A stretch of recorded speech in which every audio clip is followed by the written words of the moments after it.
Students हम पढ़ने जा रहे हैं BCom first year first sem का कंपनी लॉ सब्जेक्ट। इसमें हम पढ़ेंगे मैनेजिंग डायरेक्टर या होल टाइम मैनेजिंग डायरेक्टर।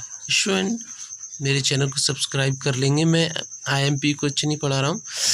देखेंगे मैनेजिंग डायरेक्टर्स मीनिंग देखेंगे। मैनेजिंग डायरेक्टर और director who by virtue of the article of the company or an agreement with the company or a resolution passed in its general meeting or by its board of director। Students जो managing directors होता है वो meeting में present रहता है, meeting में attend रहता है, जनरल मीटिंग्स में, is entrusted with the substantial power of the management of the affair of the company। वो कंपनी के सारे ट्रांजेक्शन को चेक करने का, बनाने का उसके अंदर पावर होता है। And include a director occupying position of managing director bye watt ever name called. और उसे कोई नाम से बुला लो, चाहे मैनेजिंग डायरेक्टर नाम से बुलाओ, चाहे होल टाइम डायरेक्टर के नाम से हम बुला सकते हैं। Explanation to section 254 substantial power does not means administration administrative act root in nature which such power are authorized board such as power affix common seal any document or draw endorse a check of negotiable instruments or to sign by certificate share or direct registration of transfer. Students सारे important documents पर managing director के signature होते हैं। वो common seal सार मुद्रा का भी यूज़ करता है इंपॉर्टेंट डॉक्यूमेंट पे लगाने का, कंपनी में मीटिंग बुलाना, कंपनी में प्रेजेंट रहना, सारे मीटिंग्स को चेक करना, सारे एम्प्लॉय को डायरेक्शन कर देने काम भी मैनेजिंग डायरेक्टर करता है। अब देखेंगे हम student feature of managing directors. A managing director must be an individual as nobody body but an individual can be appointed as a director। Student managing director must be an individual. Student managing जो director होता है वो हर कंपनी में एक होता है। A person who is not directors can not be appoint as a managing director. अच्छा स्टूडेंट, यानी इसमें ये बोलना चाह रहा है कि हर कंपनी में केवल एक ही यानी एक बार किसी कंपनी में अगर मैनेजिंग डायरेक्टर रख लिया तो वो किसी दूसरी कंपनी में मैनेजिंग डायरेक्टर नहीं बन सकता, या उसे दूसरी कंपनी में डायरेक्टर बनने का कोई राइट्स नहीं है। His appointment is automatically terminated if he ceases act as a director, hence the managing director has necessary to be a director. Student एक बार डायरेक्टर बन गया तो वो दूसरी जगह दूसरी कंपनी में डायरेक्टर का काम नहीं कर सकता, और अगर वो ऐसा करता है तो उसे हटा दिया जाता है। He likes other director has no power to management except when acting one of the members of the board।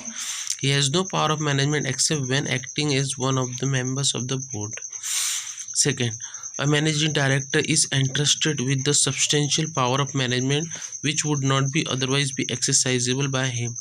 Student managing directors के हाथ में कुछ powers होते हैं जो कि किसी दूसरे व्यक्ति के हाथ में नहीं होते। कंपनी को मैनेज करना, कंपनी को डायरेक्शन देना, कंपनी को चलाना, कंपनी सारे इम्पोर्टेंट डिसीजन लेना, ये सारे काम मैनेजिंग डायरेक्टर करता है। Third, the term managing director includes directors occupying the position of a managing director by whatever name called. He may be called as a technical director, technical adviser. Student managing directors को कईयों नाम से बुलाया जाता है, director और technical adviser etcetera नाम से बुलाता है। उसकी पोजीशन भी कंपनी में अलग अलग होती है, लेकिन वो कंपनी को डायरेक्शन करने का काम करता है, मीटिंग बुलाना, डायरेक्शन करना, डिसीजन लेना, सारे इंपॉर्टेंट डिसीजन लेना, सारे इंपॉर्टेंट डॉक्यूमेंट तैयार करना, उन पर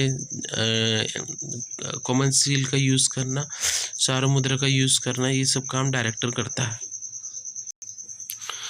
A managing director of a company has exercised his power subject to superintendent's control and direction of the board of directors। Student managing directors के हाथ में बहुत सारे पावर्स होते हैं, वो बोर्ड ऑफ डायरेक्टर्स को भी कंट्रोल कर सकता है।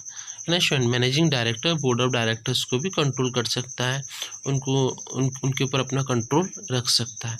The managing director is a servant of company and remuneration payable to him in a salary. Student managing director एक एम्प्लॉय की तरह होता है, वो भी एक एम्प्लॉय की तरह होते हैं और उसके नीचे सारे एम्प्लॉयज़ होते हैं और उसे भी दूसरे एम्प्लॉय की तरह हर महीने सैलरी मिलती है।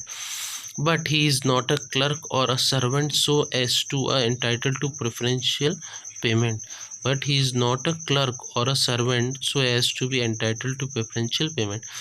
But लेकिन स्टूडेंट्स वो कोई क्लर्क नहीं है, ना ही वो कोई नौकर है servant, so as to be entitle to preferential payment, और इसीलिए वो कंपनी का एक मेन व्यक्ति होता है और इसीलिए उसे कंपनी में सबसे पहले सैलरी दी जाती है। इसी तरह से मेरे चैनल को सब्सक्राइब कर लेंगे स्टूडेंट्स। हाँ, लेकिन इसमें और एक पॉइंट से student, whole time director in the employment of the company whole time. Student whole time directors में में इसका मीनिंग छुपा हुआ है। ये जो कंपनी में होल टाइम वर्क करता है तो उसे होल टाइम डायरेक्टर्स कहते हैं। स्टूडेंट डायरेक्टर्स दो तरह के होते हैं, पार्ट टाइम, होल टाइम। तो जो कम समय के लिए होता है उसे पार्ट टाइम डायरेक्टर कहते हैं और जो पूरे समय काम करता है तो उसे होल टाइम डायरेक्टर कहते हैं। और whole time director is a director in a whole time employment of the company. In other words, a company who devote the whole time to the affair of the company is called the whole time director of the company. जो company को पूरा समय देता है company के व्यवहार में, company के कार्य